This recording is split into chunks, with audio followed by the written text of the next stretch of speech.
My name is Steven Bathiche, and I'm a technical fellow at Microsoft.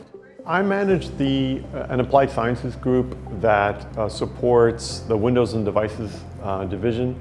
There, we are a multidisciplinary team of researchers and engineers across the gamut from hardware, software, and AI.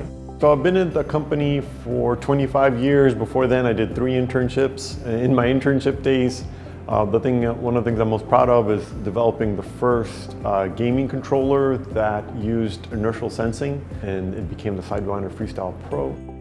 And then one of the milestone projects I worked on was called Playtable, and it was an interactive table that used computer vision to sense what was on top.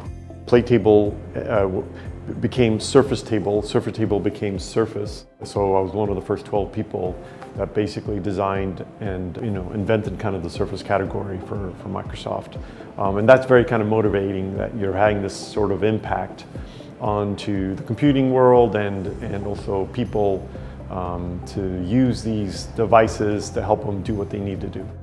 The thing I'm most excited about is in artificial intelligence and having computers do things for you. AI is going to change how we interact, or is changing how we interact with the computers. Now we can just talk to our computers and ask them what we want. Everyone's going to have their own personal assistant and agent. We call them co-pilots at Microsoft.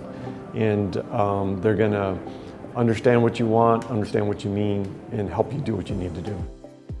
It's amazing to see how rapidly and quickly institutions like this are in regards to where things are going to be. So in a lot of ways, interacting with Virginia Tech and the students and the people is really also about helping you understand what the future is going to look like. And I think that's inspiring. One of my mentors was Dr. Deci. He was a professor emeritus in the Department of Chemistry.